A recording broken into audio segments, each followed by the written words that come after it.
제가 어제 강연회에 이어서 오늘은 좌담회를 하겠습니다.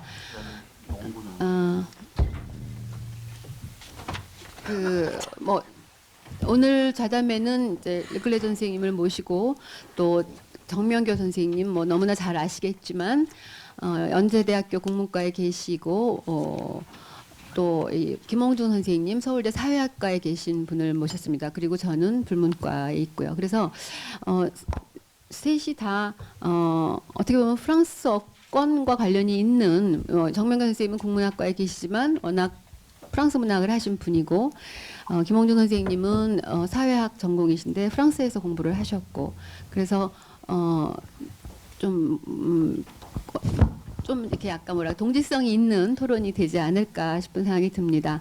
저는 오늘 사회인 동시에 토론자로 1인 2역을 하러 나왔고요. 여전히 또 우리 통역대학원의 최미경 교수님께서 통역을 해주시겠습니다. 소개로 길게 할 건 없고요. 우선 그냥 자연스럽게 어제 주제는 특별히 정하진 않았습니다. 그런데 어제 강연을 두 선생님도 원고를 보셨고 그래서 기본적인 그런 주제를 가지고 그러니까 질문을부터 그냥 먼저 던지는 걸로 어차피 르클레 선생님은 그에 대한 답을 하실 테니까 그런 걸로 하겠습니다. 우리 연장자 순으로 네, 할까요?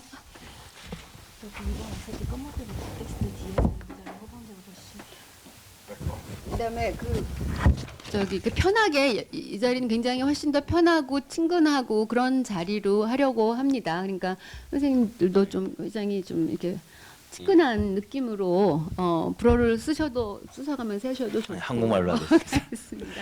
Pardon de parler en coréen.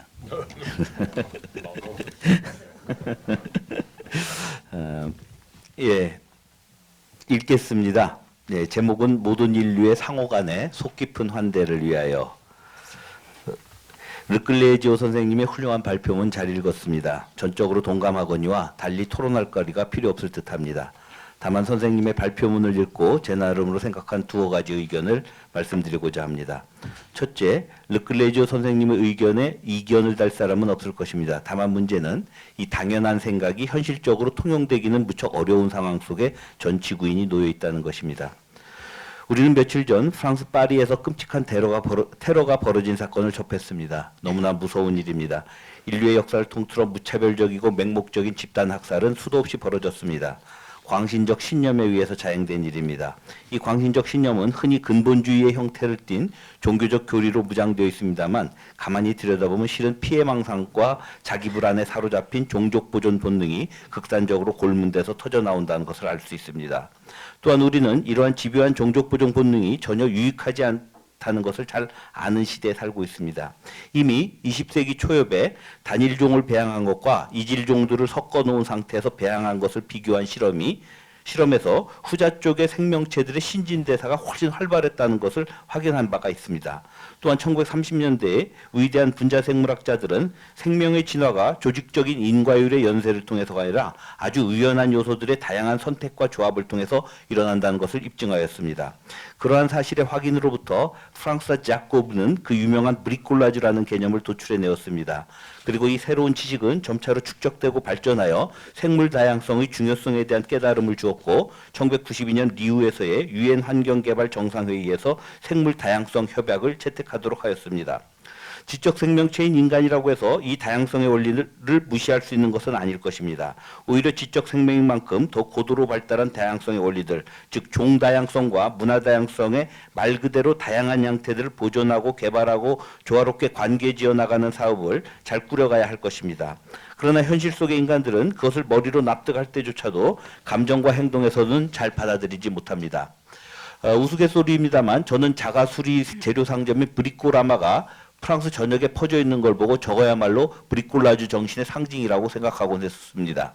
한국엔 그런 상점이 없죠. 우린 대체로 완제품을 주문하는 습성이 있습니다.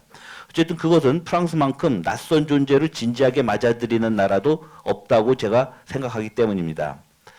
그리고 이런 제 생각은 프랑스에 대해서 쓴 많은 저서들 속에서도 확인될 수 있는 것입니다. 그러나 그럼에도 불구하고 잘 아시다시피 최근에 프랑스에서는 외국인 이주자들에 대한 반대 여론이 점차로 고조되어 가고 있었습니다. 그러다가 저 끔찍한 테러가 일어났습니다.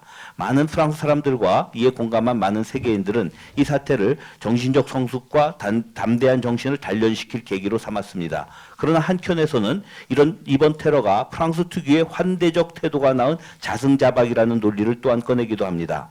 그러한 논리가 터무니없다는 것을 증명해내기는 정말 어렵습니다. 우리는 눈앞에 벌어진 사태에 대해 즉각적으로 반응하는 데에는 익숙하지만 천천히 일어나는 변화와 그 변화의 궁극적인 모습에 대해서 추론하는 일을 할 만큼 여유가 없거나 혹은 그럴 마음의 자세가 되어 있지 않기 때문입니다. 따라서 이 사태에 대해 본능적으로 반응할 것인가 아니면 성찰적으로 숙고할 자세를 가질 것인가의 여부는 앞으로 세계인들의 관계 형성에 중요한 시금석으로 작용하리라 생각합니다. 바로 그렇기 때문에 우리는 이 문제에 대해 보다 많은 사람들이 성찰적으로 반추할 수 있는 여건을 구축해야 한다고 생각합니다. 그리고 그런 성찰을 위한 실질적인 작업들을 꾸준히 만들어 나간다고 생각합니다. 이를 위해서 전 세계인들의 지적 연대 구성체 같은 것이 조직될 필요가 있다는 생각을 해봅니다. 국경 없는 의사회와 마찬가지의 발상으로 국경 없는 지식인 연대 같은 것을 상상해 봅니다. 둘째, 우리 자신의 상황에 대해서 생각해 보겠습니다. 이주자 문제는 수년 전부터 한국인의 중요한 관심사가 되었습니다. 경제 환경의 변화에 따라서 외국인 노동자들의 고용이 증대되었습니다. 중국과의 교류가 활발해지면서 중국 내 조선 사람들이 여러 가지 형식을 통해 한국에 들어왔습니다. 또한 한국 대학에 입학하는 중국의 학생들의 수가 급격하게 늘었습니다. 심지어 한국의 노는 환경이 너무나 좋아서 한국에서 활동을 하는 문화인들이 홍대 거리를 활보하고 있습니다. 가령 프랑스의 젊은 철학자인 또 장애인 철학자이기도 하죠. 알렉상드르 졸리앵은 이유 없는 생을 이해하기 위해서 선을 배우고자 서울에 체류하면서 서울에서의 체험과 사색을 책으로 낸 바도 있습니다. 올해 나왔습니다. 무엇보다도 삶의 전 부면에서 국민의 정체성으로 사는 것보다 세계인으로서 사는 일이 점점 더 많아졌고 그로 인해서 우리 자신이 떠돌이가 되거나 아니면 외부의 떠돌이를 받아들이는 일들이 빈번해지고 있습니다. 그런데 외부인을 받아들이는 한국인들의 태도는 아주 미묘합니다. 미묘하다는 것은 그 태도가 모순적이라는 것을 뜻합니다. 한편으로 한국인들은 전통적으로 손님을 환대하는 좋은 전통이 있습니다. 논어에 이미 가장 큰 세 가지 즐거움 중에 하나로 유붕자원방내를 꼽은 바 있습니다. 한국의 오래된 옛 이야기 중에 가난한 선비집에 친구가 찾아오니 그 아내가 손에 끼고 있던 금가락지, 즉 결혼기념 반지죠. 금가락지를 팔아서 술상을 차렸다는 에피소드가 있습니다. 그 정도로 한국인들은 손님에 대한 대접을 각별하게 하는 전통을 가지고 있습니다. 그리고 세계화 시대에 접어들어서 이러한 대접 문화는 친구로부터 이방인으로까지 확대되었습니다. 아주 좋은 현상이라고 생각합니다. 그러나 다른 한편으로 한국인들은 이방인에 대해 아주 배타적인 태도를 끈질기게 지속해왔습니다. 한국인은 우리에 대한 집착이 유별나게 강합니다. 그리고 그 우리에 속하지 않는 사람들을 따돌리거나 공격하곤 했습니다. 혼혈아에 대한 적대적인 관점과 행위들, 화교 등 외국인 거주자에 대한 행정적 가혹함 등은 아주 오래전부터 한국인들의 좋지 않은 심성을 가리키는 문제들이었습니다. 이런 타자들에 대한 적대감은 우리 내부에까지 파고들어 지역감정이라는 고질적인 문제를 만들어 일상생활에서부터 정치적 선택에 이르기까지 광범위하게 사람들의 의식을 왜곡해 왔습니다. 이런 감정들을 기정사실화해 특질고라는 소설로 한국인들의 지역 간의 심성의 차이를 풍자적으로 묘사했다가 독자들의 비난에 직면했던 소설가도 있습니다. 이러한 우리의식 혹은 남에 대한 적대적 감정은 오늘날에도 이주노동자들, 탈북민들에 대한 다양한 방식으로 작용해 폭력적이고 부정적인 사건들을 빈번히 발생시키고 있습니다. 이 환대와 적대 모두가 한국인의 마음속에 뿌리박고 있습니다. 그리고 이 두 가지 감정의 정도가 아주 강해서 한국인들은 타자에 대한 양극성 장애를 앓고 있는 듯이 보입니다. 이런 모순적 태도가 어떻게 가능할까요? 제가 생각하기에 한국인들에겐 두 가지 기준이 동시에 작동하면서 복잡한 조합을 만들고 있습니다. 하나는 바로 우리의식입니다. 우리에 포함된 사람들은 무조건 환대하고 우리에 포함되지 않는 사람들은 무조건 적대한다는 것입니다. 다른 하나는 타자의 거리에 관한 것입니다. 타인이 순수한 손님일 때 한국인들은 환대합니다. 그런데 그 타인이 자신의 일상생활 안으로 들어올 때, 즉 삶의 문제들을 함께 결정하는 주체로서 낯선 타자가 등장할 때 한국인들은 격렬하게 반발합니다. 즉 한국인들은 이방인을 방문객으로서는 환대하지만 거주자로서는 적대한다는 것입니다. 나와 그는 선물을 나눌 수는 있으나 생활은 같이 하기는 곤란하다는 겁니다. 증여와 교환의 순간에는 내장까지 꺼내줄 듯하지만 계약과 협상의 순간에는 의심의 차가운 눈초리만이 번득거립니다. 한국인은 그래서 이방인의 심층에까지 들어가 볼 생각을 좀처럼 하지 않습니다. 외간의 관계가 풍성하면 된다고 여기지요. 나와 타자의 관계는 언제나 껍데기의 관계입니다. 예전에 어느 시인은 껍데기는 가라라고 외쳤습니다만 실상 한국인들 스스로가 통상 타자의 껍데기만을 추구해왔습니다. 돼지 껍데기처럼 말입니다. 거기에 콜라겐이 좀 많습니까? 그러나 한국 속담에 10길 우물 속은 알아도 한 길 사람 속은 모른다는 말이 있습니다. 우리가 타인을 이렇게 피상적으로만 이해하는 데서 그 이른바 우리주의와 낯선 것에 대한 적대감이 서로를 키워왔는지도 모릅니다. 이러한 태도는 르클레지오 선생이 말한 상황, 즉 이주자가 정착지의 발전에 기여하는 바람직한 상황을 미리 폐기해버리는 태도라고 하지 않을 수 없습니다. 21세기 들어 지구상에 일어난 가장 의미심장한 변화는 이제 모든 삶이 지역 독립적 차원에서가 아니라 세계적 규모에서 운행되고 있다는 것입니다. 이런 시대에 진실로 필요한 것은 낯선 존재들과의 적극적인 교섭입니다. 한국은 지금 선진국으로 올라서야 한다고 안간힘을 쓰고 있습니다. 그러나 경제 성장만이 필요 조건이 아니라고 생각합니다. 정말 중요한 것은 선진국민이 갖추어야 할 태도와 품격일 것입니다. 그 기준을 저는 속 깊은 한대라고 불러보고 싶습니다. 그리고 그것은 한국인에게 지금 닥쳐있는 가장 중대하고도 어려운 숙제라고 생각합니다. 감사합니다.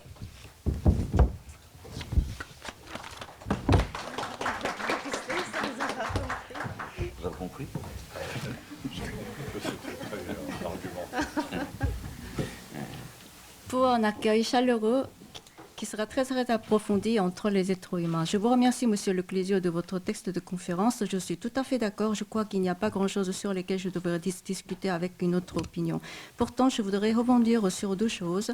Tout d'abord, premièrement, donc, il n'y aura personne qui s'opposerait à votre idée. Bien sûr, c'est très difficile de faire traduire l'idée que vous avez émise, c'est-à-dire l'idée bien pensante dans la réalité. C'est la situation dans laquelle nous nous trouvons aujourd'hui qui nous pousse à ça. Nous avons connu qu'il y avait donc quelques attentats très très terribles en France, c'est vraiment horrible. Mais il y a eu d'autres massacres qui n'avaient épargné personne et qui étaient vraiment aveuglés dans l'histoire de l'humanité. Et cet attentat a été commis par des gens qui nourrissent des croyances fanatiques. La croyance fanatique au nom de fondamentalisme et en paraît une sorte de doctrine religieuse. Mais quand on regarde dedans attentivement, en fait c'est une sorte de délire de persécution, une sorte de malaise interne et que c'est ce genre d'abcès en fait abcès purulent qui crève en fait, et que nous savons parfaitement que ce genre d'instinct pour survie des races n'est pas très très favorable pour notre époque. Au début du siècle déjà nous avons connu, au début du XXe siècle nous avons déjà connu que l'espèce unique entre l'espèce unique cultivée et l'espèce hybride cultivée, et que c'est l'espèce hybride qui a été mieux pour un métabolisme dynamique. Et dans les années 30 déjà, les biologistes cellulaires ont compris que pour comprendre la vie humaine, en fait, il s'agissait des choix et des combinaisons faites par diverses choses, c'est-à-dire que c'était plutôt des hasards qui se combinaient que des réglementations, une sorte de règlement que cause à effet, bien organisé et régulé, qui régissait la vie des êtres humains. Et d'ailleurs, il y avait des évidences qui ont été trouvées par François Jacob, qui avait parlé de bricolage.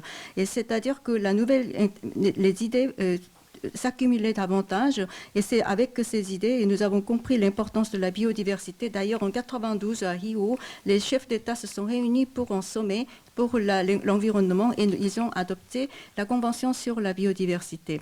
Et que parce que nous sommes des êtres vivants intellectuels, on ne peut pas, c'est pas pour cette raison-là qu'on peut nier les principes de biodiversité, parce que puisque nous sommes des êtres vivants intellectuels, justement, nous devons davantage accepter et ces principes de diversité extrêmement développés, et c'est préserver ces diversités, développer et mettre en harmonie, cela nous permettrait de continuer. Pourtant, nous sommes convaincus par la tête, mais instinctivement, et nos sentiments ne le sont pas toujours.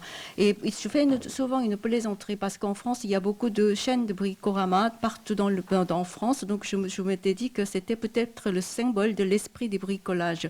Vous savez, en Corée, il n'y a pas beaucoup de magasins comme ça parce que les Coréens adorent commander quelque chose de tout fait. Et c'est pour ça que la France est habituée à accueillir les êtres étrangers. Et il y a beaucoup d'œuvres qui ont été écrites par moi, en fait, personnellement, que j'avais, où je voulais coucher cette idée par écrit. Et pourtant, aujourd'hui, en France, je constate qu'il y a de plus en plus d'opinions publiques qui s'élèvent contre ce genre d'attitude qui existait jusque-là. Et c'est monté en puissance, en fait. Et puis, il y a eu dans cette situation ces attentats terroristes abominables qui ont été perpétués. Et beaucoup de Français ont fait preuve de courage, et beaucoup de gens dans le monde ont trouvé que c'était une occasion justement pour connaître davantage de maturité spirituelle et pour trouver des esprits bien pensants. Mais certaines aussi disent que cet accueil des Français, cet accueil ouvert aux autres par les Français, en fait, avait provoqué une sorte de propre piège. Et c'est vrai que dans la situation d'aujourd'hui, il est très, très difficile de prouver le contraire. Et parce que les gens sont très habitués à réagir promptement à ce qui se passe aujourd'hui, mais réfléchir, raisonner à la longue sur les changements qui se font graduellement. Ou alors, ils ne sont pas prêts à faire ce genre de choses. Alors maintenant, il faut se demander, est-ce que nous allons réagir de manière instinctive, ou alors nous allons adopter une attitude beaucoup plus réflexive et réfléchir davantage à la longue. Et justement, quelle attitude nous allons adopter, ça va nous permettre de réfléchir sur la relation qui vont régir après. C'est une sorte d'épreuve de relation future, je crois. Et il faut maintenant construire des conditions dans lesquelles les gens peuvent réfléchir davantage. Et il faudrait donc travailler pour des choses beaucoup plus concrètes qui vont être mises en œuvre en faveur de la paix. Et dans ce sens, je me demande si on ne devrait pas constituer une sorte de corps des intellectuels, à l'instar des Médecins sans frontières. Ne devront pas nous constituer des intellectuels sans frontières. Et puis, deuxièmement, je réfléchis aussi sur la situation en Corée. Vous savez, en Corée aussi, depuis plusieurs dizaines d'années, la migration attire l'attention des gens parce qu'avec le changement de la situation économique, nous accueillons beaucoup les travailleurs étrangers. Avec la Chine aussi, les échanges se sont renforcés. Nous accueillons beaucoup de Coréens de Chine qui arrivent en Corée pour travailler. Il y a aussi beaucoup d'étudiants chinois dans des campus coréens. Et certains disent même qu'en Corée, il est tellement facile de s'amuser qu'on aimerait bien être ici, notamment pour le volet culturel. Beaucoup de gens s'amusent dans les rues devant l'université Hongik. Et il y a un jeune philosophe français qui s'appelle Alexandre Jolien, un philosophe handicapé, et qui a passé un an ici et qui pourrait apprendre justement le zen et qui a voulu comprendre la vie sans cause. Et il a publié cette année un livre de philosophie sur sa réflexion. Et donc aujourd'hui, on vit plutôt avec une sorte d'identité cosmopolitaine qu'une identité nationale. Et nous devons nous-mêmes une sorte d'errant, ou alors nous sommes habitués à accueillir des errants. Pourtant, les Coréens gardent une sorte d'attitude très curieuse, c'est-à-dire curieuse, ça veut dire paradoxale et ambivalente. Il y avait une très bonne tradition en Corée d'accueillir les invités, les gens, et d'ailleurs dans les textes d'entretien de Confucius, il y a 3 plaisirs pour les lettrés, et dont l'un, accueillir des amis qui viennent de loin. Ça serait un très grand plaisir. Et en Corée aussi, il y avait une anecdote qui disait qu'un lettré, autrefois, justement, a fait vendre l'anneau en or de sa femme, qui était le symbole de son mariage, pour pouvoir accueillir un ami qui est venu de loin. Donc, il y a cette tradition précieuse que nous avions gardée. Et cette tradition s'était appliquée aux étrangers qui arrivaient sur le sol coréen. Je pense que c'était un phénomène très, très bien. Pourtant, pour certains étrangers qui arrivent en Corée, nous gardons toujours une attitude marginalisante, c'est-à-dire que parce que les Coréens s'acharnent en fait sur la notion de uri, nous, et on fait le partage entre ceux qui sont à l'intérieur de nous et ceux qui sont à l'extérieur. Quand ils sont à l'extérieur, ils font objet d'exclusion ou alors ils sont parfois attaqués. Ce qui explique pourquoi nous portons un regard un peu d'hostilité à l'égard des métis. Et parfois, pour des résidents étrangers, il y a des difficultés administratives qui sont imposées, ou alors il y a une sorte de mentalité qui n'est pas très louable, dont nous faisons preuve à l'égard des étrangers. Cette sorte d'hostilité, en fait, c'est entrée en nous aussi intrinsèquement, et que nous avons cultivé cette hostilité ou cette confrontation, et qui est devenue une sorte de confrontation régionale sur la scène politique.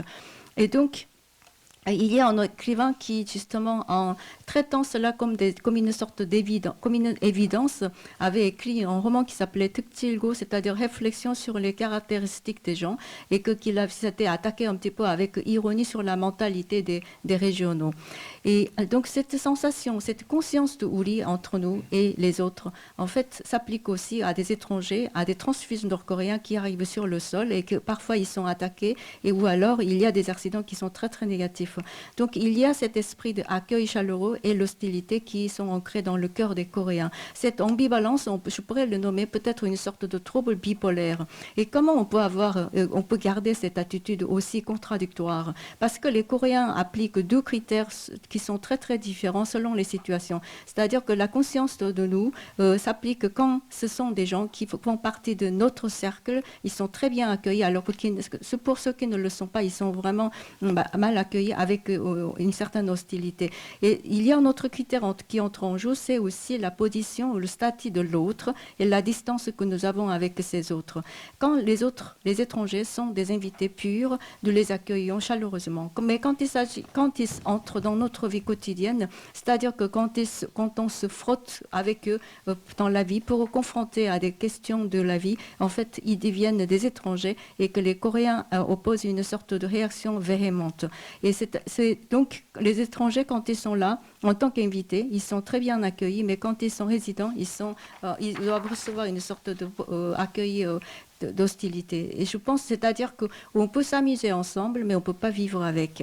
Et qu'au moment où on fait des dons, des cadeaux, et des échanges, etc., on a l'impression les Coréens vont donner jusqu'à leur tripes, mais au moment de signer les contrats et les négociations, il y a des regards de suspicion. C'est pour ça que les Coréens n'essayent pas d'aller voir le fond le fort intérieur des étrangers. Et que quand il y a l'apparence qui doit être vraiment prolifique, l'apparence qui doit prospérer, donc la relation entre nous-mêmes et les autres, c'est surtout une relation d'apparence, c'est la peau extérieure, c'est la carapace qui compte. Il y a un poète qui avait écrit qu'on va abandonner, allez, va-t'en les carapaces ou la peau extérieure. C'est vrai que les Coréens se sont vraiment concentrés sur la relation de l'apparence. C'est comme ce cuir extérieur, la peau extérieure de cochon qu'on mange, n'est-ce pas? Il y a beaucoup de collagène. Et qu'en Corée, il y a un dicton, un adage qui dit qu'on ne peut pas comprendre le cœur humain alors qu'on peut comprendre très bien le fond d'un puits qui est 10 fois plus profond que la taille humaine. C'est-à-dire que nous comprenons superficiellement les autres et qu'il y a une sorte de nouisme, c'est-à-dire ce néologisme à travers le nous qui s'applique et que nous avons cultivé l'hostilité à l'égard des autres. Et donc la situation que vous avez décrite, c'est-à-dire que les étrangers, les migrants contribuent énormément dans la situation du pays d'accueil, cette attitude en fait est mise au revue en Corée tout de suite. Et tout le changement que nous avons constaté au début du XXIe siècle nous permet de dire que nous ne pouvons plus vivre solitairement, indépendamment. Nous vivons maintenant interconnectés de manière planétairement. C'est pour ça que nous avons vraiment besoin des relations, des négociations avec les êtres étrangers. Et la Corée essaye de devenir un pays développé, mais ce qui compte, ce n'est pas seulement la croissance économique, ce qui compte vraiment, c'est d'adopter une attitude et la dignité des citoyens des pays étrangers. Et dans peut-être ce critère, cette attitude, on pourrait l'appeler l'accueil vraiment avec le vrai cœur, avec la relation approfondie. Et je pense que c'est une sorte de tâche que les Coréens doivent résoudre aujourd'hui, adopter aujourd'hui. 우리 최미경 교수님은 프랑스 사람보다 프랑스 말을 더 빨리 하시고 숨도 안 쉬십니다. Alors, vous avez tout compris. Je vous prie de faire un commentaire à ce que M. Chang. Je remercie beaucoup professeur Myung Kyo-jong de ce brillant exposé, très amusant, avec beaucoup d'esprit. Le professeur Myung Kyo-jong a déterminé ce qui caractérisait la France dans son goût pour le bricolage, et c'est tout à fait la vérité. La France est un pays de bricoleurs, et je crois qu'il a aussi raison quand il dit que la Corée est très différente dans ceci qu'elle fait davantage confiance aux spécialistes qu'à l'individu. Elle a besoin de spécialistes. Et donc, le professeur est un grand spécialiste, je crois, de ces questions. Et donc, je remercie de son exposé. Je vais faire quelques remarques aussi. 네, 우선 정명교 선생님의 그 멋진 그 훌륭한 발표문에 대해서 정말 감사드립니다. 정말 재미있고 흥미진진하면서 재기가 넘치는 그런 발표를 해주셨습니다. 그리고 두 나라의 문화를 정말 잘 이해하고 계신 전문가이신 것 같습니다. 그래서 말씀해주신 것처럼 브리콜라주라고 하는 그 부분적으로 집을 수리하는 그런 습성 같은 거가 정말 프랑스를 잘 그 표현하는 그런 요소라고 저는 생각을 합니다. 그런 부분이 한국하고 차이가 있기도 하고 또 한국에 관련된 부분에 대해서는 더욱더 전문적인 의견이 필요한 것 같은데 그런 부분에 대해서 잘 진단해 주신 것 같습니다. 그럼 이 발표문에 대해서 저도 느낀 바를 좀 말씀드리도록 하겠습니다. Je suis amateur de littérature de voyage et j'ai découvert, grâce à la Corée et grâce à Jeju-do, j'ai découvert le texte de Hamel. Hamel, c'est ce voyageur hollandais qui débarque, enfin qui fait naufrage sur les côtes de la Corée, sur une partie de Jeju-do, et qui est assez mal accueilli au départ par les Coréens qui habitent l'endroit où il arrive. Alors on commence par lui donner ce qu'il appelle des fessées, c'est-à-dire que chaque jour, lui, Hamel et tous les membres de l'équipage doivent recevoir des coups de bâton. Alors, je ne sais pas si c'est une pratique du bouddhisme, mais en tout cas, il reçoit ces coups de bâton. Il n'est pas très content. Mais en même temps, on lui donne à manger et il trouve que la nourriture est très bonne. Alors, il accepte les coups de bâton parce que la nourriture est assez bonne.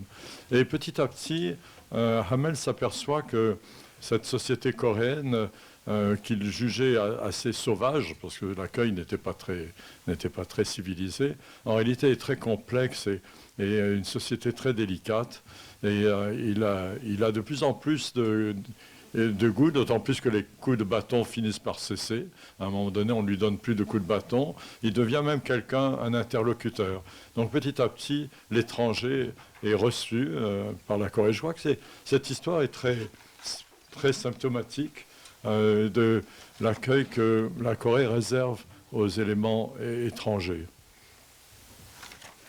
예, 저는 이제 여행 문학을 굉장히 즐겨 읽었었고요. 그 한국의 덕분에, 그러니까 특히 그 제주도에 가서 이제 제주도에 체류를 하게 되고 이렇게 되면서 여행 문학적인 요소에 대해서 더욱더 잘 알게 되었습니다. 특히 하멜 체류기, 이제 하멜 표류기라고도 보통 말하는 그 문학 작품을 읽으면서였는데 이 네덜란드인은 제주도의 한 해안에 이제 그 난파를 하게 되죠. 그래서 한국에 도착을 했는데 그때 굉장히 한국 사람들이 그 야만적으로 대접을 해서 잘 환대를 해주질 않았다고 합니다. 그래서 그 표류기 읽어보게 되면은 우선 처음에 일단 아침부터 사람들을 그러니까 그 이제 배에 탔던 모든 사람들을 다 같이 모이게 한 다음에 막대기로 엉덩이를 때리는 걸로 시작을 해가지고 그게 불교에서의 그 죽비 의식인가 하고 비슷한 건지 잘 모르겠지만 아무튼 꼭 그렇게 때린 다음에는 식사를 제공해 주었다고 합니다. 그런데 그 식사가 참 맛있었기 때문에 맞는 것은 정말 싫었지만 어쩔 수 없이 거기에 이제 습관이 들고 밥을 얻어먹고 그런 일을 계속했다고 합니다. 그래서 한국이 처음에는 굉장히 야만적인 그 습관을 가지고 관습을 가지고 있고 문명이 발달하지 못한 그런 국가라고 생각을 하다가 체류하는 동안 차츰차츰 굉장히 복합한 그런 관습을 가지고 있고 섬세한 면도 있다라고 하는 것을 깨닫게 됩니다. 그리고 또 어느 순간부터는 이제 더 이상 그 때리지도 않게 되고 그다음에 하멜이라고 하는 사람을 일종의 대화 상대로 여기게 되는 그런 현상이 나타나게 됩니다. 그래서 바로 이 이야기를 읽어보게 되면 한국인들이 외국인, 그러니까 이방인을 맞이하게 되는 그런 그 환대의 증세가 바로 그 이제 상징적으로 나타난 것이라고 할 수 있습니다. Je ne vais pas raconter l'aventure de Hamel jusqu'au bout, mais c'est un fait que maintenant, quand vous allez à Jeju-do, il y a un endroit où on célèbre le débarquement de Hamel. C'est un monument. On a même construit un bateau en ciment qui est supposé reproduire la caravelle sur laquelle se trouvait le voyageur hollandais. 그래서 그 하멜이 이제 제가 끝까지 이 여행기를 다 말씀드리지는 않겠지만 지금도 제주도에 가보시게 되면은 하멜이 착륙했던 장소에 기념비를 세웠고요. 그다음에 시멘트로 배 모형을 지어놓고서는 하멜이 도착한 것에 대해서 기념을 하곤 합니다. Donc en fait ce qui m'a attiré mon attention dans la présentation qu'a donnée le professeur Myung-Kyo-jong, c'est cette question du nouisme, uri. Mais la Corée n'est pas spécialiste de cette attitude. Et il y a un philosophe que j'apprécie assez, qui est Noam Chomsky, qui a écrit des textes qui sont justement l'explication de ce nouisme, c'est-à-dire que lui, il parle de nous et les autres, we and the others, ou bien il parle de the West and the rest. Alors, je crois que c'est instinctif que dans chaque nation, il y ait cette conscience du nous, du uri. Chaque nation a ce ciment qui la construit, quelque chose qu'on appelle l'identité, mais c'est plus complexe que simplement l'identité. C'est un sentiment de cohésion qui est aussi relié au patriotisme. Et je crois que ce sentiment-là n'est pas nécessairement mauvais. C'est un sentiment qui peut être aussi très constructif. Mais là où il devient dangereux, c'est comme l'explique Chomsky, c'est quand ce sentiment donne lieu à une structure idéologique, donne lieu à une conduite politique qui est fondée simplement sur des impressions. C'est une conduite idéologique et politique qui n'a aucune fondation véritable, parce qu'en réalité, toutes les cultures s'interpénètrent et sont tributaires les unes des autres. 예, 그래서 제가 정말 정명교 선생님의 그 발표 말씀을 듣고 관심이 갔던 부분은 바로 우리라고 하는 우리 정서에 대한 것인데요. 이것은 한국에만 독특한 것은 아니라고 생각합니다. 제가 굉장히 존경하는 철학자인 노암 촘스키 같은 경우에도 우리라고 하는 정신과 정서에 대해서 이야기를 하면서 우리와 다른 사람들 그리고 West and Rest라고 하는 표현을 쓴 적이 있습니다. 그러니까 국가마다 각 본능적으로 그 자기 자신의 국가의 기본을 이룬다라고 하는 어떤 정신 같은 것을 가지고 있고 그것이 정체성이 되기도 하고 어떤 면에서는 정체성보다도 더욱더 복합적인 어떤 그 연대감을 만들게 하는 그런 일체감을 만들게 하는 그런 요소를 한다고 생각을 합니다. 그런데 그것은 또 애국 정신과도 관련된 것인데요. 그것이 꼭 항상 부정적인 것만은 아니고 생산적인 요소도 있다고 생각합니다. 단지 촘스키가 우려하는 바는 이러한 그 우리라고 하는 의식이 바로 어떤 이데올로기적인 구조를 갖는다든가 정치적 행위로 가는데 그것들이 우리라고 하는 의식의 인상에만 기반을 두고 진정한 사고라든가 생각이 없이 진행될 때 위험할 수 있다라는 것입니다. 즉 사실 문화라든가 문명이라고 하는 것은 서로 상호첨투적이고 서로 의존을 하면서 발달해 왔는데 그 요소들이 전혀 발현이 되지 못한다라면 위험하다라는 것이죠. Et là où l'idéologie, à mon avis, est complètement erratique, c'est quand elle est fondée, comme les discours de Samuel Huntington ou de Rapoport, sur l'idée que les cultures sont des blocs. Et je crois que c'est une erreur totale et considérable. Il considère que les groupes culturels, le sino-confucianiste, le groupe islamo-arabe et le groupe néo-catholique, qui serait l'Amérique latine, sont des forces qui sont arrêtées dans l'histoire de la pensée et qui se confrontent les unes aux autres comme des plaques tectoniques dans la surface de la Terre.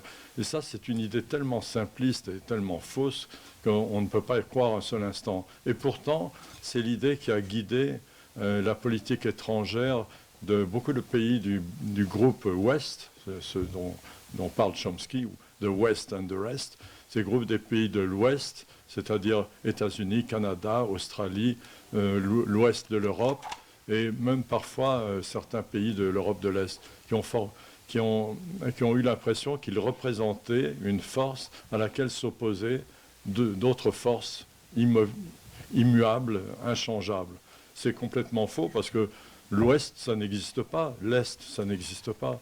Et il y a seulement des cultures mobiles qui changent siècle par siècle et même, je dirais, génération après génération, et qui s'interpénètrent, se modifient les unes les autres.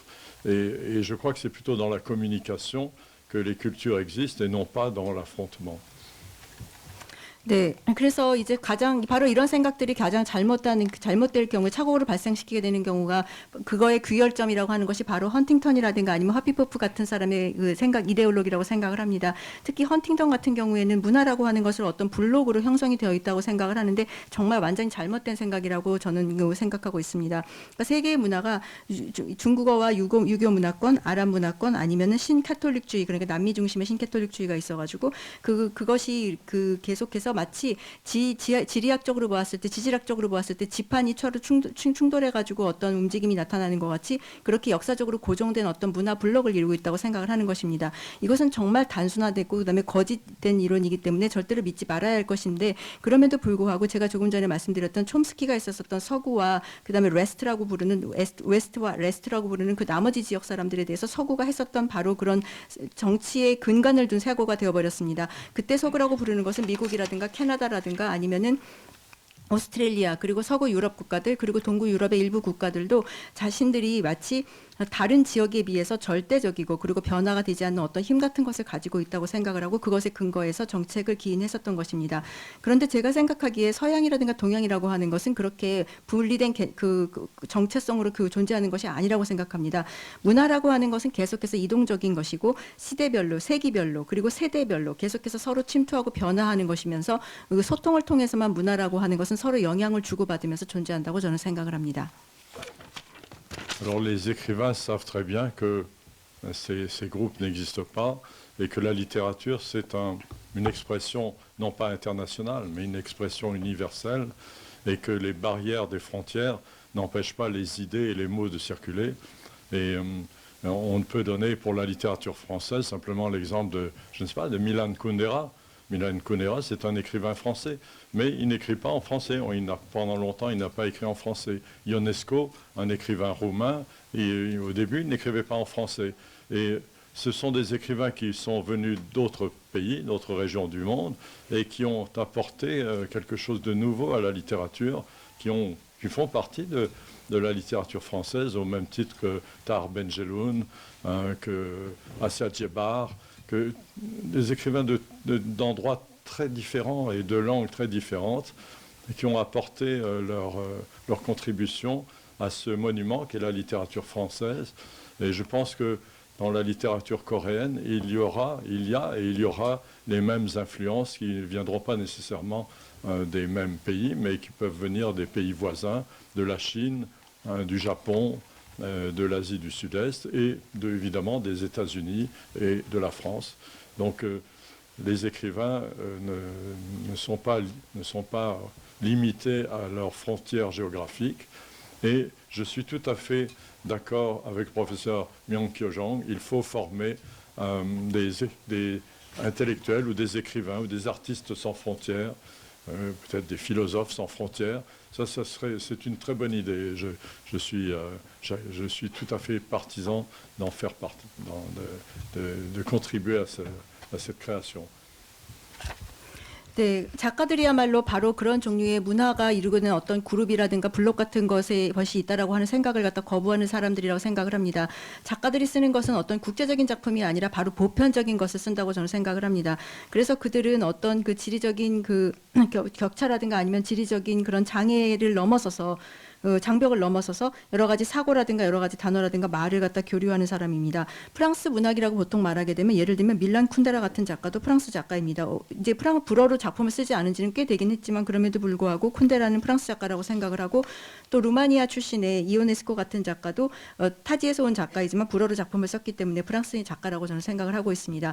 이렇게 다른 지역에서 출생했고 다른 언어를 사용했었지만 프랑스에 와서 아니면 프랑스어로 작품을 쓰는 많은 작가들의 작품 역시 프랑스 문학이라고 고려할 수 있습니다. 타라 벤젤룬이라든가 아니면 아시아 제바 같은 작가도 마찬가지이고요. 그러니까 다른 지역에서 와서 언어를 통해서 문학을 통해서 프랑스 문학이라고 하는 기념비적인 그런 기념에다가 기여해 주신 작가들이 많습니다. 한국 문학 역시 다른 곳의 영향을 받아서 그렇게 변모하고 발전해 갈 것이라고 생각을 합니다. 이웃 나라인 뭐 중국이라든가 일본이라든가 동남아, 미국, 프랑스 등의 작가들과의 문학 교류를 통해서 영향을 받아서 한국 문학이 구성될 것이라고 생각을 합니다. 제 생각에 작가들은 그런 어떤 지리적인 그런 장벽을 넘어서서 그 생각과 사고를 교류하는 사람들이라고 생각을 하고 있고 그런 면에서 정명교 선생님의 말씀에 전적으로 동의합니다. 작가들도 무엇인가 그러니까 예를 들면 국경 없는 작가회라든가 아니면 뭐 철학이라든가 예술가들 등등이 국경 없는 예술가 뭐 철학협회 그런 것들을 하는 것에 대해 전적으로 동의하고 그런 것이 성립된다면 구성된다면 저도 참여해서 기여하고 싶습니다.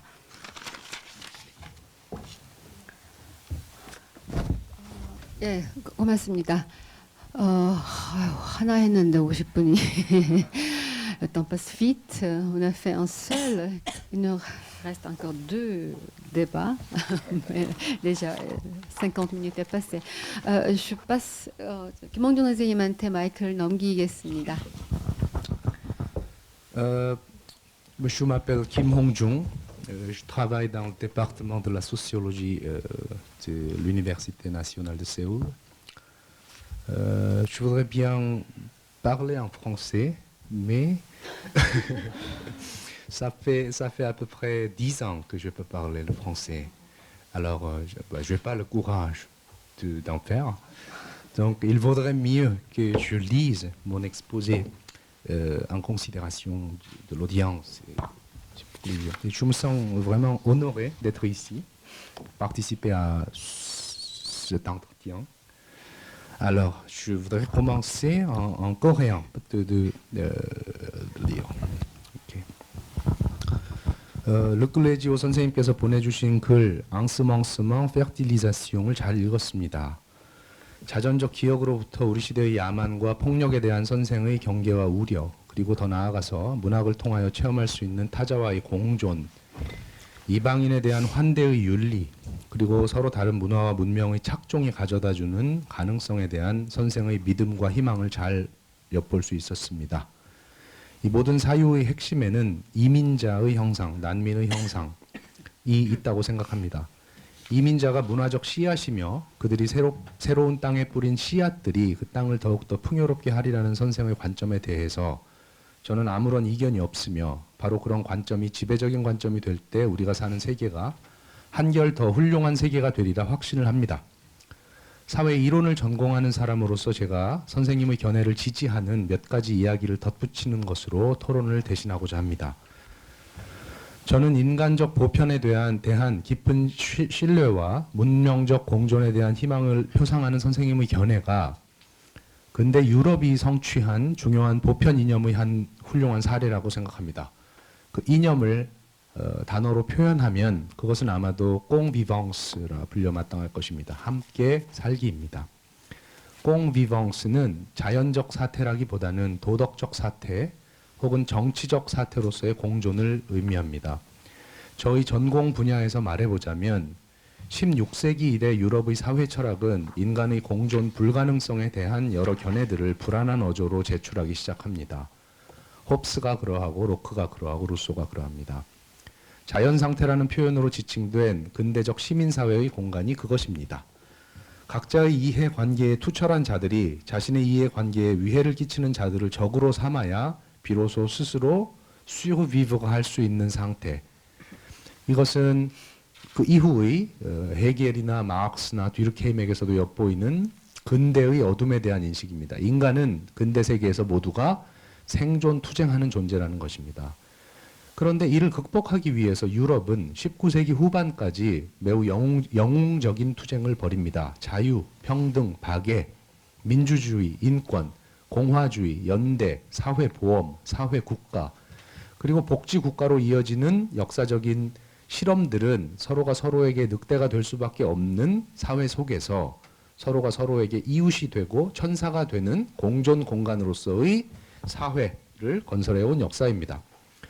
국가와 시장은 어디에나 있지만 이런 의미의 사회는 유럽 근대의 발명품입니다. 그리고 그 사회는 선생님의 말씀대로 모두가 서로에게 이민자이자 난민이면서 그러나 동시에 보편의 가치를 중심으로 연대하는 공동체가 됩니다. 그런데 제 생각에는 세 가지 문제가 이 유럽적 보편의 이념을 현실적으로 매우 어려운 것으로 만듭니다.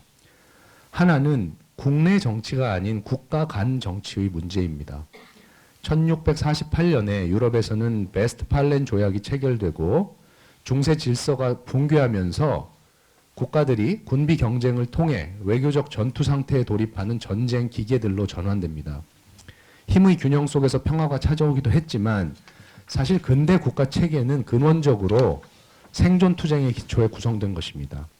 국내적으로는 공존의 정치를 실현해 나가고 있었지만 사실 유럽의 국가들은 국가 간 관계에서는 생존의 정치를 구현하면서 세계를 식민화했고 세계 대전 등을 일으켰습니다. 그것이 근대 세계 체제 300년의 전쟁의 역사입니다. 홀로코스트는 그 일부에 불과합니다. 유럽은 20세기 중반 이후 국가 간 평화를 꿈꾸고 그것을 실현시키는 방향으로 나가고 있다고 생각합니다.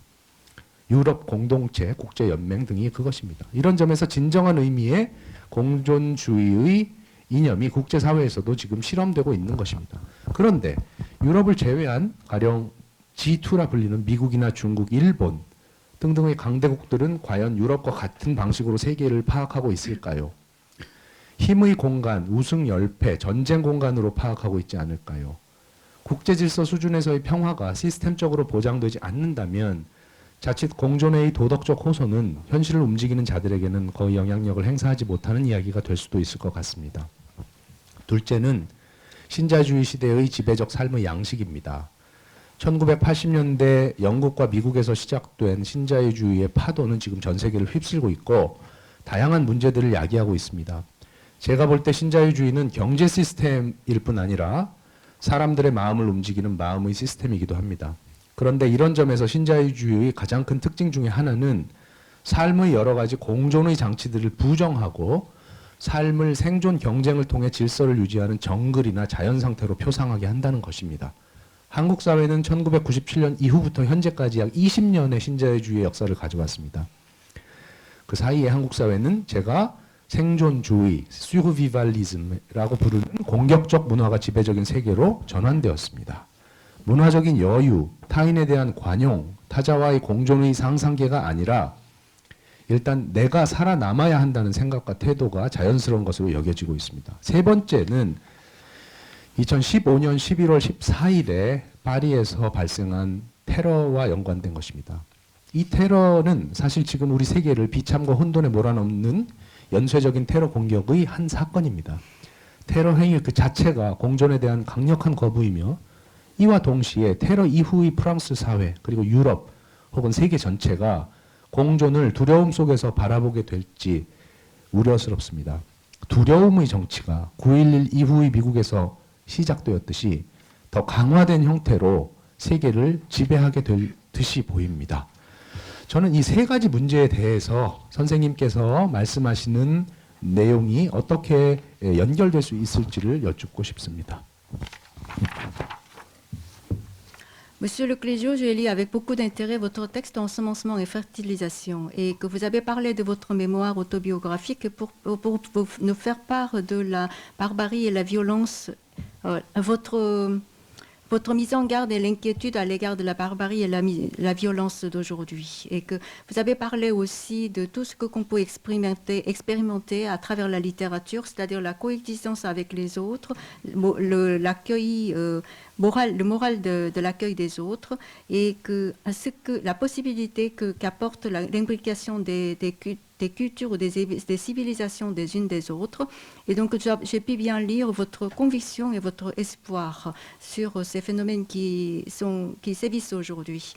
Et dans les clés de ces pensées, en fait, ce sont en fait les figures des immigrés, des réfugiés, des déracinés, et que vous avez observé donc leurs mouvements et que vous avez dit vous-même que vous étiez descendant d'un immigré et que à l'écriture, en tant qu'un immigré, en tant qu'un étranger, vous vous affranchissez des cultures et des civilisations et que vous avez mélangé, semé et fertilisé et que les immigrés, les gens qui sont en mouvement peuvent vous faire ce genre de choses et que les immigrés sont des grains et que leur semence fertilise davantage la terre. Je crois que je suis pas du tout, je n'ai pas d'opinion autre que cela, donc je suis tout à fait d'accord avec vous. Et que quand ce genre d'opinion devient l'opinion dominante dans notre société, le monde va devenir meilleur. En tant que sociologue, j'aimerais vous dire juste en quoi je soutiens votre opinion, et ce sera donc mon commentaire sur votre texte. Votre confiance aux valeurs universelles humaines et l'espoir que vous caressez pour la coexistence des civilisations. Et justement, cela prouve que vous êtes béné et que vous nourrissez toujours les idées rationalistes universelles de l'Europe. Et que l'Europe a développé aussi jusque-là. Et que si peut-être on l'exprime dans une idée, en autre mot, ce serait convivence. Et que c'est-à-dire vivre ensemble.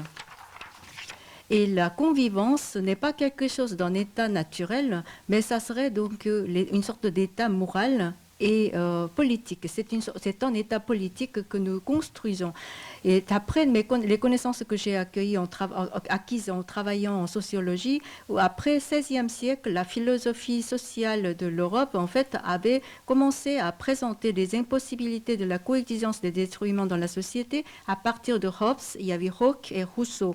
Et donc l'espace, c'est justement l'espace de la société moderne, des citoyens, qui est considéré comme une sorte d'état naturel, mais alors que dans cet état, chacun avait ses intérêts propres et qu'ils étaient armés contre, à attaquer contre ceux qui nuiraient à leur propre intérêt. Donc, ils essayent dans cet espace, ils essaient de survivre. Et cette idée était relayée aussi par Hegel et Marx, et puis Durkheim aussi. C'est une sorte des idées obscurité de la société moderne. Et donc tout le monde dans cette société moderne sont des êtres qui essayent de survivre. Et pour surmonter ce problème, l'Europe avait jusqu'à la fin du XIXe siècle avait mené des combats héroïques. Ils ont parlé de la liberté, égalité et de la fraternité, de la démocratie, des droits de l'homme, de l'esprit républicain, la solidarité, l'assurance sociale ou protection sociale ou l'État social ou l'État-providence, etc.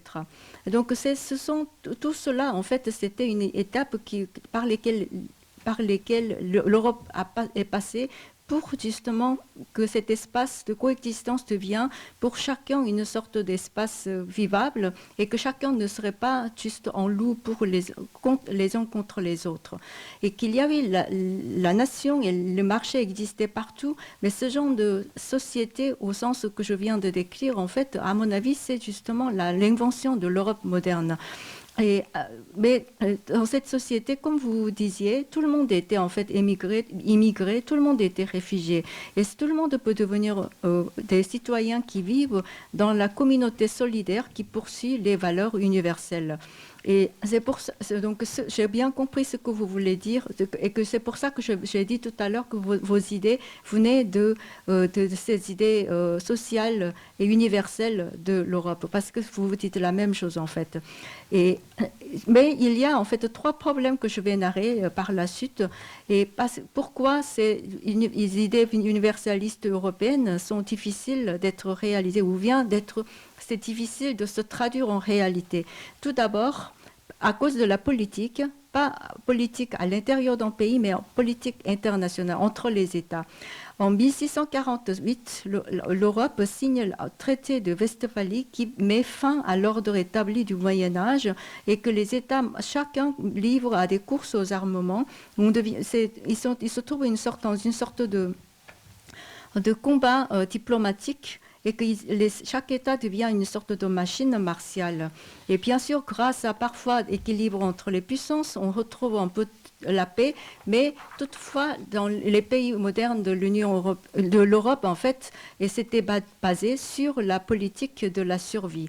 Et qu'à l'intérieur de chaque pays, il devait réaliser donc une sorte de politique de coexistence, mais entre les États européens, il y avait toujours la politique de survie, et c'est dans ce sens, dans ce contexte, qu'ils ont colonisé le monde et qu'ils ont provoqué des guerres mondiales. Et c'est l'histoire de 300 ans de guerre en Europe. L'Holocauste n'est qu'une partie d'iceberg qui s'est symbolisée, qui s'est cristallisée ou stigmatisée. Et l'Europe, en fait, à partir de moitié du XXe siècle, rêve de la paix entre les pays, essaye de mettre cela en réalité, réaliser leurs rêves. Et c'est justement la naissance des sociétés des nations ou bien de l'Union européenne. Et c'est en ce sens, on peut dire que cette idée de convivence, en fait, se réalise dans la communauté internationale. Mais, mis à part cette Europe qui fait des efforts, qu'est-ce qui se passe, en fait, au niveau de G2, comme les États-Unis ou la Chine, ou alors les Japon? Comment ils voient le monde? Pour eux, peut-être, le monde international ne serait pas seulement un espace de puissance, de pouvoir qui se disputent, ou bien c'est les mœurs, ou bien les systèmes de survie du plus fort, ou bien ce ne serait pas seulement un espace martial, et que si au niveau international la paix n'est pas garantie systématiquement, ce genre d'appel à la paix en fait ne serait interprété comme une sorte d'appel moral, et que cela ne peut pas influencer beaucoup les gens qui ont du vrai pouvoir, qui peut influencer sur la réalité. Et deuxième moment, c'est ce mode de vie qui est devenu une sorte de vie dominante à cause du néolibéralisme. À partir de 1980, le néolibéralisme qui était né aux États-Unis et en Grande-Bretagne, justement, est en train de déferler dans le monde et provoque de divers problèmes. Et à mon avis, le néolibéralisme n'est pas seulement un système économique, mais c'est une sorte de système de cœur qui régisse les cœurs des êtres humains. Et une des grandes caractéristiques du néolibéralisme, c'est cela fait nier beaucoup de possibilités et de coexistence, tous les outils qui permettent la coexistence des êtres humains, et qui nous fait prendre conscience que cet espace de vie est une sorte d'espace où on doit se livrer à la concurrence acharnée et où régisse la loi de la jungle. Et en Corée, à partir de 1997 jusqu'à aujourd'hui, pendant 20 ans, nous sommes sous la domination de néolibéralisme, et que nous vivons donc sous le signe de survivalisme, c'est un mot que j'ai créé, et que c'est une sorte de culture agressive s'est propagée, et que c'est devenu une sorte de modus vivandis dominant des Coréens. Il n'y a plus de loisirs culturels, il n'y a plus de tolérance à l'égard des autres, et que la coexistence avec les autres, ce n'est pas un imaginaire qui est envisageable, mais il faut justement se munir de l'idée de survivre et s'opposer aux autres. Troisièmement, donc, le 14 novembre 2015, nous avons vu qu'il y avait donc des attentats terroristes affreuses qui ont perpéturé, et que ces attaques nous ont mis dans un état de misère et d'un imbroglio incroyable, et que le monde entier est touché, et que ce genre d'acte terroriste est un refus très puissant contre la coexistence. Et en même temps, j'ai bien peur que la France, la société française, mais aussi l'Europe et le monde entier va vivre désormais dans une grande peur. Et c'est aussi je crains aussi que, comme après le 11 novembre, les États-Unis étaient dominés par la politique de la peur, et que si le monde ne serait pas dominé cette peur. Et donc j'aimerais savoir ce que vous pensez de ces 3 points que je viens d'énumérer à la fin.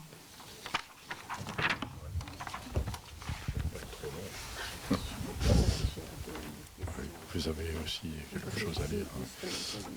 Je vais répondre rapidement à cette question. En fait, je suis tout à fait d'accord avec mon collègue professeur de sociologie de l'Université nationale de Séoul. Je pense en effet que les grandes idées qui ont servi à établir la démocratie sont des idées qui sont nées en Europe. Il n'y a aucun doute là-dessus, c'est né en Europe. Mais je pense qu'il existe des valeurs universelles qui ne sont pas seulement les valeurs européennes. Du reste, lorsque les pays européens construisaient ces premiers balbutiements, ces premiers essais de démocratie, en même temps, ils pratiquaient l'esclavage et ils préparaient déjà les conquêtes coloniales. Donc il y avait une contradiction interne aussi en Europe. Et je crois qu'il faut un certain recul, en effet, pour apprécier ce qui est relatif à l'identité européenne et ce qui peut-être fait partie des espoirs d'une démocratie universelle. Et je ne suis pas sûr que le néolibéralisme donne une réponse définitive, ni pour la Corée, ni pour la France, ni pour la Suisse, ni pour aucun pays. Je pense que le néolibéralisme, c'est justement une petite fièvre d'un moment où l'on croit par pragmatisme qu'il faut affirmer les forces nécessaires pour instaurer, établir et nourrir le capitalisme sans aucun contrôle. Je crois que ça, c'est ça serait une erreur de croire que c'est un progrès, c'est un moment qui est probablement consécutif à des crises économiques, à des difficultés identitaires et aussi à la montée en puissance des pays qui jusque-là étaient pauvres et ne produisaient que de la main-d'œuvre ou de la matière première. Je veux dire le Brésil, certains pays d'Afrique comme le Nigeria ou des pays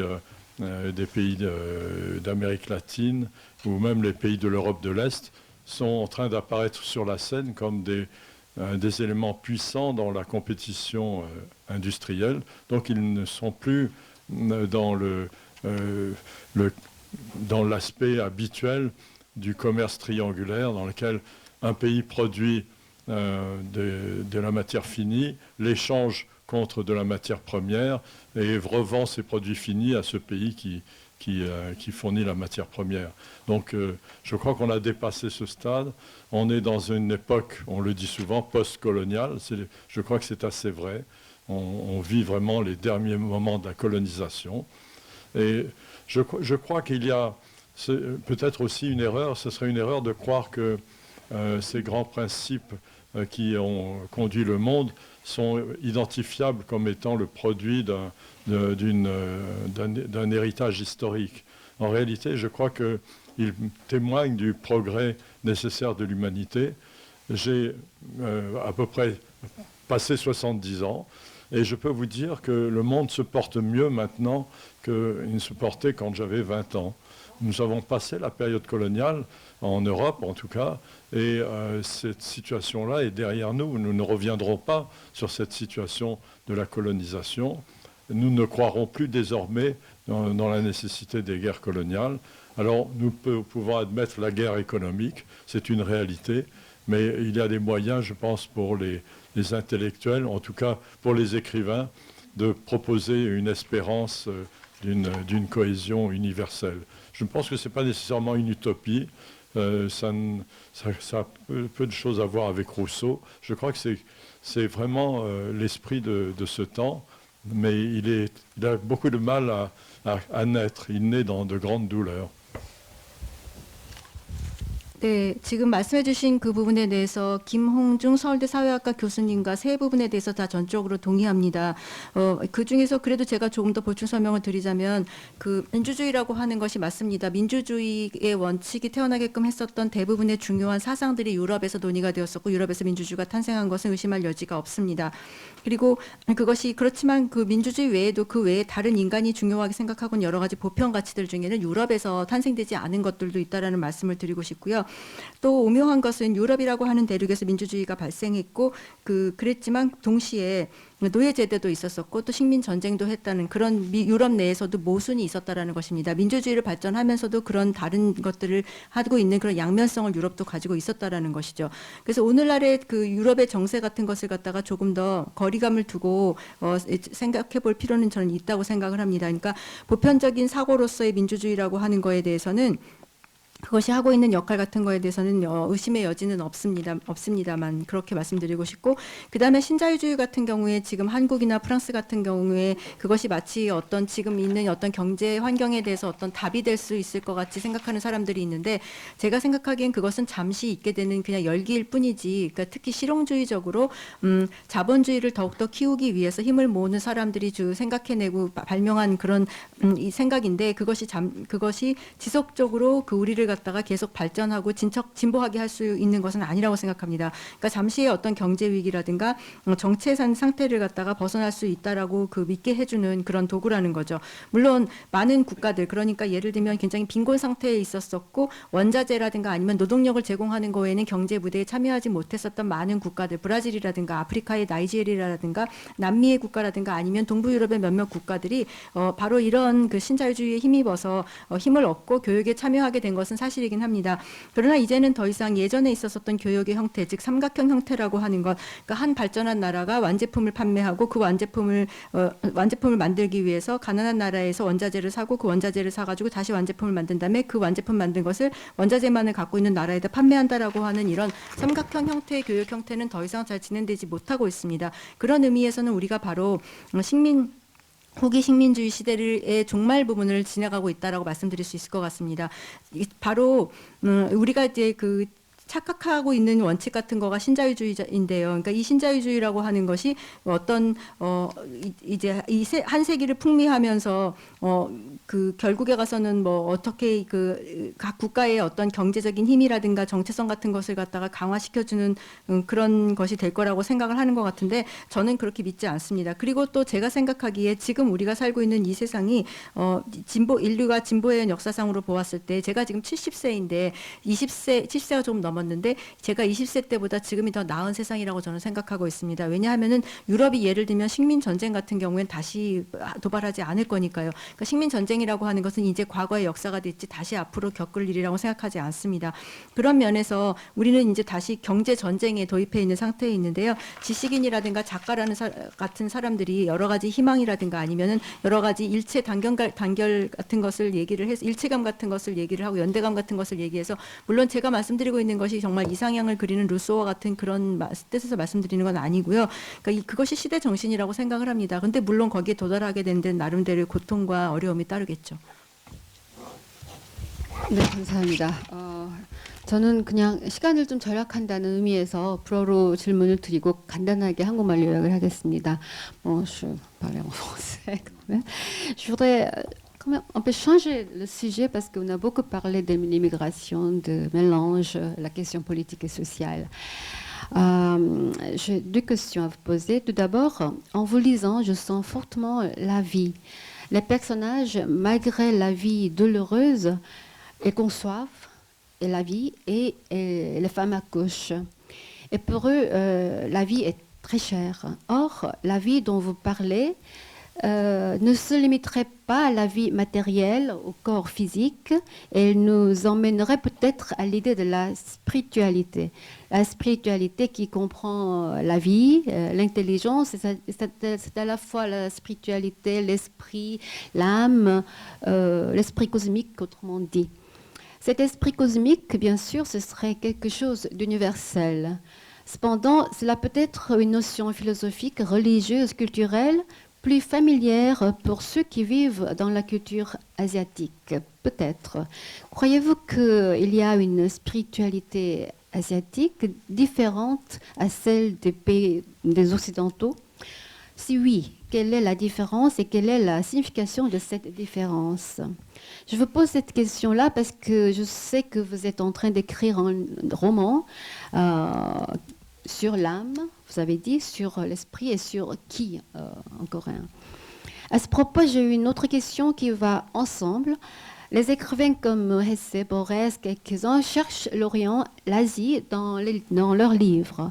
Or, j'ai l'impression que ce qu'ils voient, ce qu'ils cherchent, ce serait plutôt l'Asie dont ils rêvent ou l'Orient qu'ils imaginent.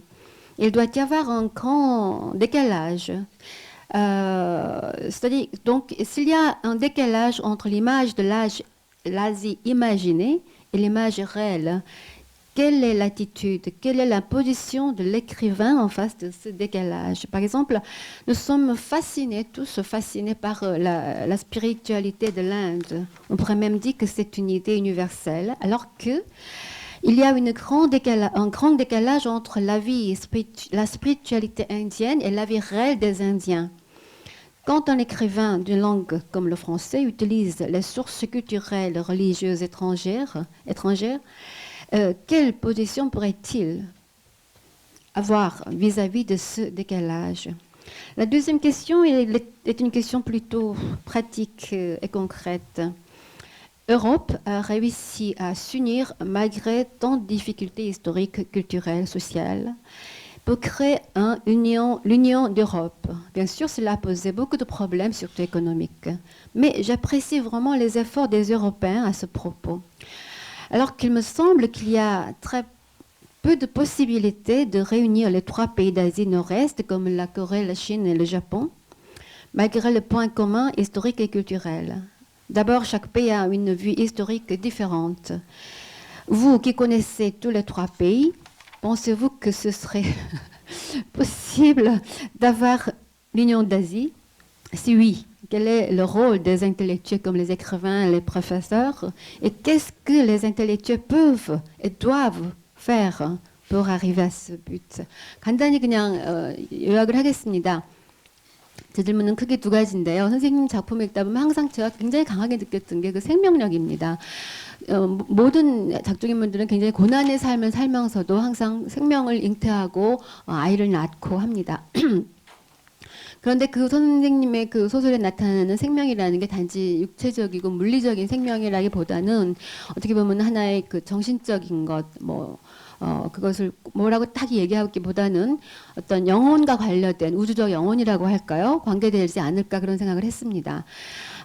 물론 이런 그 우주적 영혼이라는 것이 보편적인 생각일 테지만 혹시 종교적 그러니까 나는 뭐 아닐 수 있지만 하여튼 그 동양적 그 사회에 익숙한 전통에 익숙한 사람들에게는 훨씬 더 가깝게 느껴지는 사유가 아닌가 생각합니다.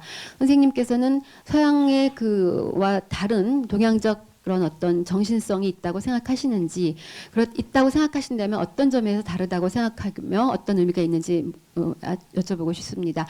이런 질문을 드리는 이유는 선생님이 지금 쓰시고 계시는 새로운 소설이 나의 영혼, 나의 기라는 말씀을 하셨습니다. 한국말로 기, 이런 통체적인 것에 대한 소설을 쓰고 있다고 말씀을 하셨길래 그런 질문을 드리고 싶었습니다. 그와 관련해서 질문 드리고 싶은 것은 많은 문학가들이 사실은 동양을 찾아내고 싶어 하는데 작품에서 그게 실제 동양이라기보다는 그들이 꿈꾸고 그들이 상상하는 동양일 가능성이 많다는 얘기죠. 이게 상상된 타자의 이미지와 실제가 다를 때 그 간격에 대해서 문학자는 어떤 입장을 취할 수 있는지, 예를 들어서 저는 항상 인도에 너무너무 영적이라고 그러는데 그 사람들 사는 거 보면 정말 참 또 굉장히 다른 면이 그리고 또 속물도 굉장히 많고요. 인도 사람들 중에는 또 굉장히 탐욕적인 사람도 많고, 그래서 이 간격에 대해서 작가는 어떤 태도를 가지고 있는지, 그러니까 한 문화권에 속하는 작가가 다른 문화권 종교나 사상을 이렇게 활용할 때 어떤 태도를 가지는지. 두 번째 질문은 굉장히 실제적이고 좀 엉뚱한 질문이기도 합니다. 유럽 연합이 가능했습니다. 많은 어려움에도 불구하고, 그리고 문제도 많이 제기하고 있습니다만 특히 경제적으로 이러한 그 노력에는 정말 저는 굉장히 좀 부럽고요. 그래서 이 동아시아의 3국 한중일은 과연 통합이 가능할까요 하는 엉뚱한 질문을 드리면서, 만약에 이런 문화적 동질성이 많은데도 불가능해 보인다 내 생각엔, 그러나 만약에 가능하다면 어떤 노력을 지식인들은 해야 할 수 있을까를 여쭤보았습니다. 통역은 선생님이 해주세요. Je remercie professeur Song Ki-jong, qui est ma collègue et mon ami depuis de longues années. Et donc, j'ai toujours apprécié chez professeur Song, c'est son regard instinctif sur les grandes questions, les grandes situations. Je crois que professeur Song apporte toujours quelque chose de très personnel dans sa vision, à la fois de la littérature française ou coréenne et des grandes questions politiques qui agitent le monde. Donc ça, je suis très sensible à ces questions. 네, 우선 그 동료이기도 하지만 오랜 버시기도 한 손기정 교수님께 이런 좋은 질문 해주신 것에 대해서 감사드립니다.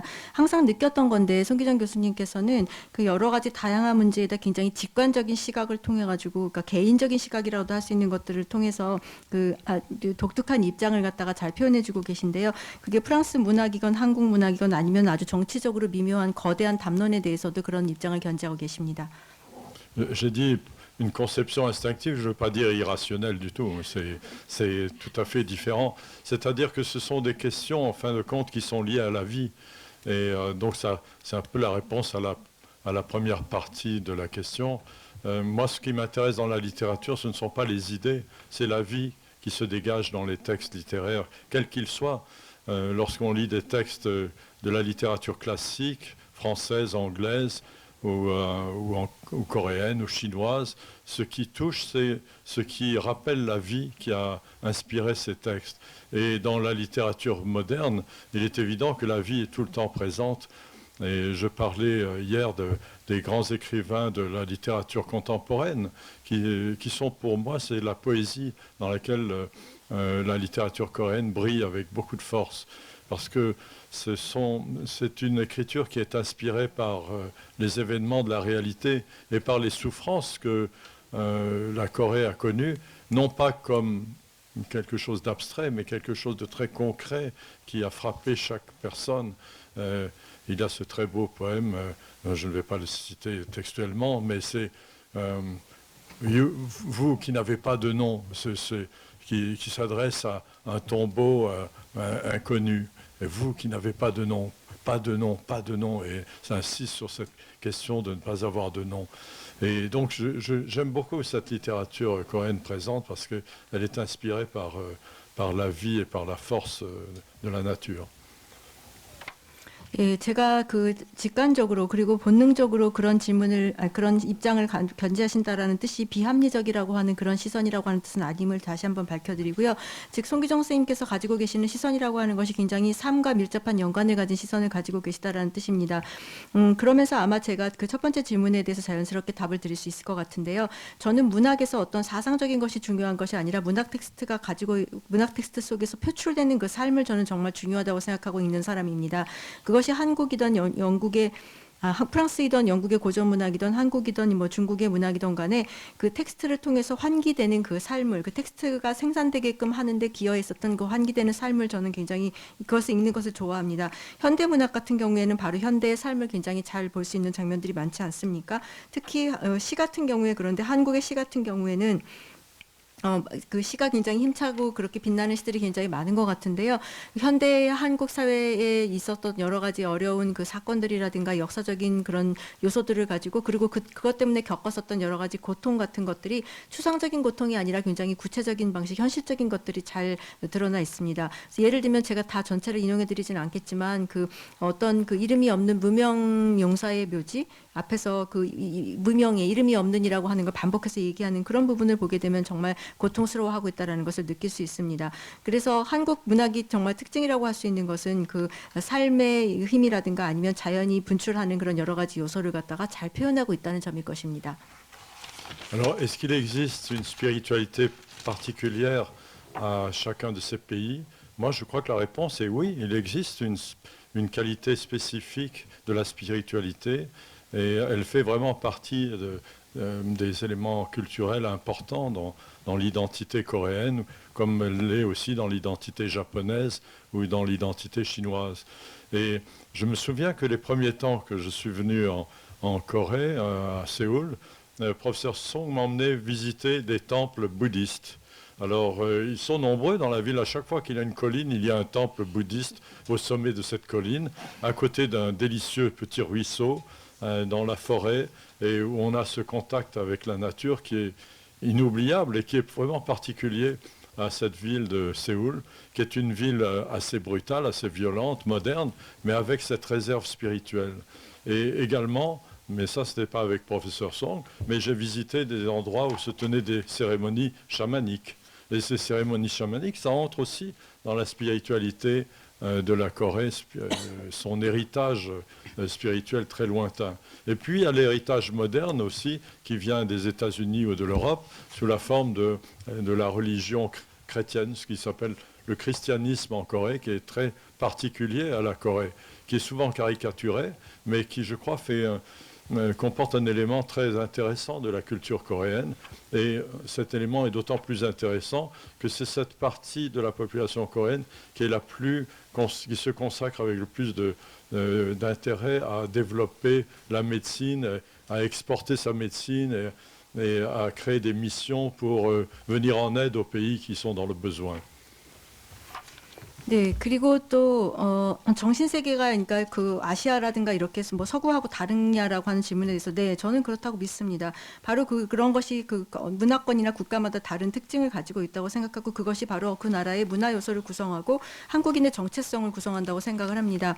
그래서 예를 들면 한국은 한국의 정체성, 일본은 일본의, 중국은 중국의 정체성을 갖게 된다고 저는 생각합니다. 제가 초기에 한국에 머물게 되었을 때 송기정 교수님께서 저를 자주 그 서울 시내에 있는 사찰에 데려다 주셨었습니다. 조그만 언덕이나 나지막한 산이 있으면 그 위에는 항상 사찰이 있었었고 그 사찰에 가는 길에는 멋진 그 시냇물이 있었었고 시냇물 옆에는 숲이 있고 그런 정말 잊지 못할 아름다운 전경이 펼쳐지면서 사찰을 방문하곤 했었습니다. 그러니까 서울이라고 하는 도시의 삶은 상당히 격하고 또 어떤 면에서는 굉장히 폭력적인 면도 있는 그런 도시임에도 불구하고 그렇게 사방에 사찰이 있다라고 하는 것은 정말 놀라운 것이라고 생각을 합니다. 또 그 외에 저는 혼자서 그 무당들이 하는 굿을 많이 하는 곳도 가봤었는데요. 그것도 역시 일종의 한국인들의 정신성이 발현되는 것이라고 생각하고 또 오래된 전통에서 오는 유산이라고 저는 생각을 합니다. 그 외에 또 한국 문학의 특징이라고 할 수 있는 것은 미국이나 유럽 쪽에서 들어온 것으로서 예를 들면 기독교 전통 같은 것인데 한국적인 기독교의 전통은 상당히 특별한 면을 가지고 있는 것으로서 경우에 따라서는 사람들이 굉장히 거기에 대해서 풍자적으로 다루기도 하긴 하지만 이제는 정말 중요한 문화의 요소가 되었다고 생각을 합니다. 그리고 또 이 기독교 덕분에 예를 들면은 그 의술을 가지고 해외에 나가서 특히 빈곤한 나라에서 의술이 필요한 국가에 가가지고 포교하는 활동에도 많이 참여하는 것으로 알고 있습니다. Alors pour ce qui est de la spiritualité indienne, c'est vrai que ça correspond au tableau que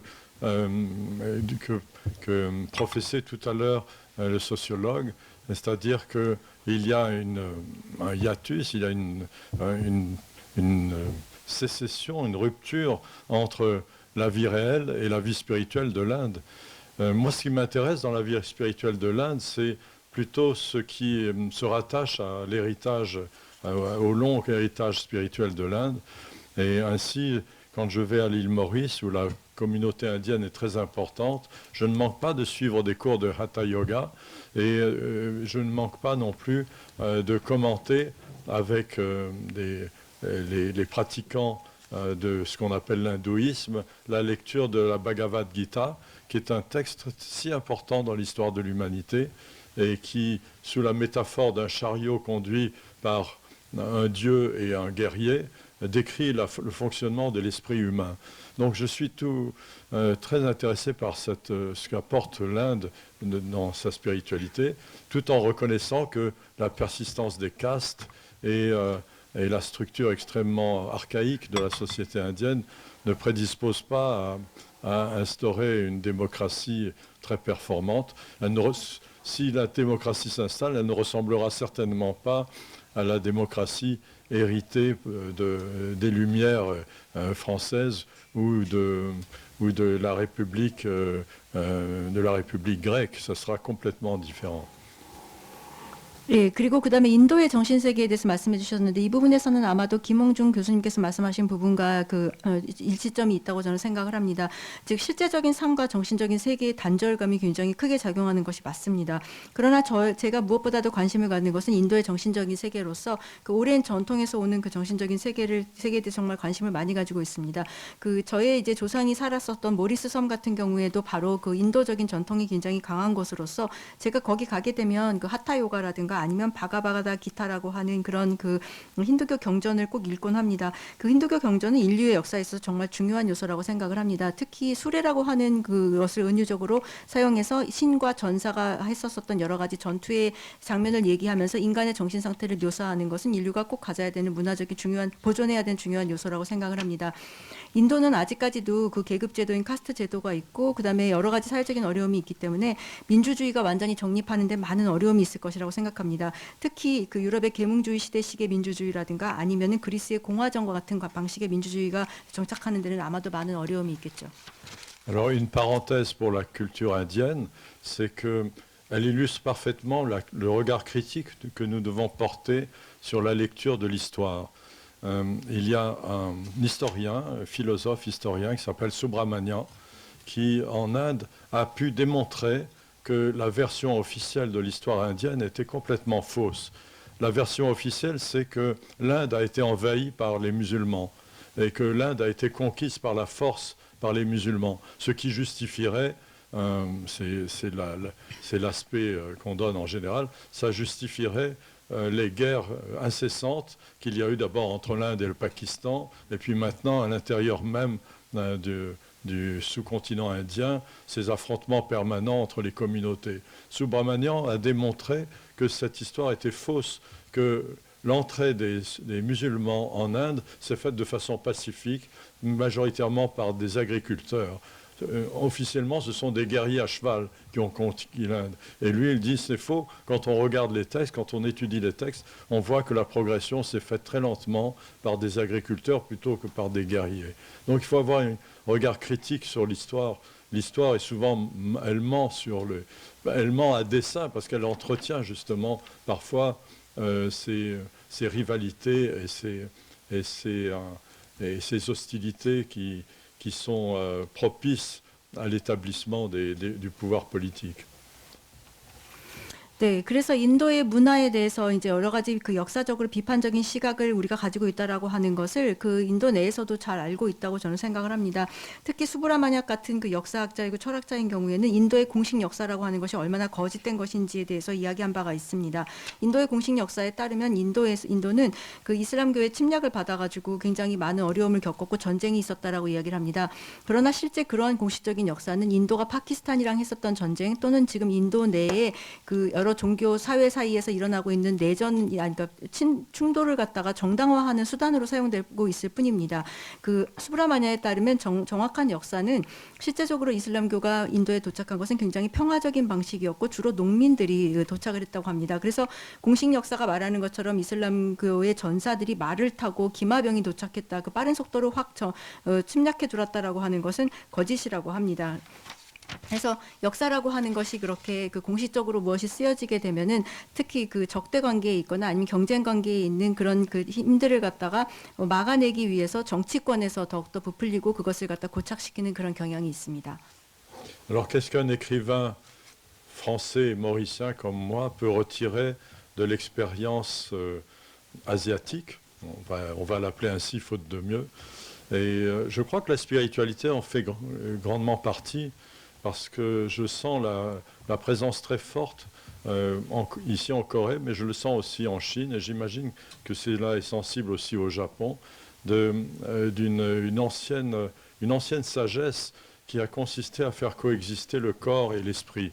Parce que, en fin de compte, si on regarde le développement de la philosophie et des sciences sociales dans l'Europe, on s'aperçoit qu'il n'y a pas ce développement parallèle. On s'est intéressé d'abord à l'esprit. Alors on a eu toute une série de théories très strictes et très autoritaires pour développer l'esprit. Et ensuite, brutalement, on est passé au corps. On s'intéresse davantage au corps. Et du coup, on ne parle plus de l'esprit.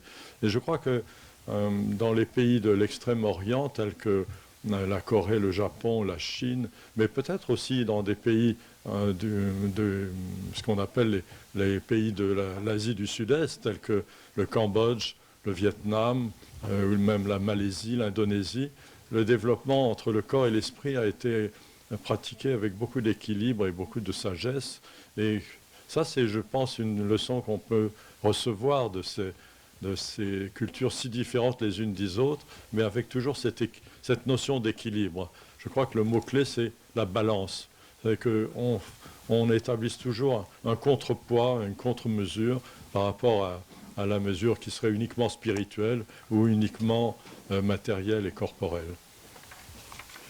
예, 그래서 그렇다면 이제 작가는 도대체 이런 상황에서 어떤 것을 해야 될까요? 저같이 모리스 섬에서 태어난 작가의 경우에 바로 이 아시아적 제가 체험이라고 다른 어떤 좋은 표현이 없어서 그렇게 쓰는 그런 표현에 따르면 어떻게 그런 것을 경험하고 그다음에 그 작품 활동하는지에 대해서 생각을 해보게 되면 사실 제가 한국이나 중국이나 일본 보통 우리가 극동 지역이라고 부르는 이곳에 와가지고 정신 세계가 굉장히 중요하다라고 하는 것을 깨달았었습니다. 여기 이 지역에는 아주 오래된 어떤 지혜 같은 것이 있어서 정신과 몸이라고 하는 것이 공존한다라고 하는 것을 깨닫고 그것을 이해해 온 것 같습니다. 그러나 유럽 같은 경우에 철학과 사회학이 발달하는 발전사에 보게 되면은 신체와 정신이라고 하는 세계가 같이 발전하는 이론이 없습니다. 그러니까 유럽은 대표적으로 처음에는 굉장히 정신 세계를 갖다가 정신 세계라고 하는 것에 대해서 몰두하고 그것을 굉장히 강압적으로 그리고 엄격한 방식으로 연구를 하고 발전시켜 왔었습니다.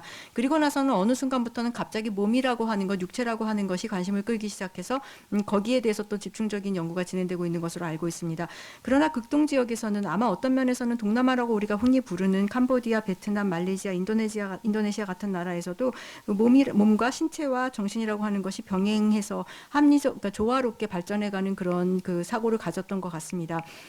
그런 것들은 서로 문화 간에 주고받는 것이 굉장히 저는 좋다고 생각하는데 무엇보다도 중요한 것은 그런 것을 균형 감각을 가지고 하는 것입니다. 즉 그러니까 균형을 잘 지키기 위해서 한쪽으로 쏠리지 않게 견제한다라든가 그런 힘을 계속해서 유지하는 거죠. 그러면서 적절하게 신체와 정신 세계 간의 균형을 맞춰가는 것이 좋다고 생각합니다.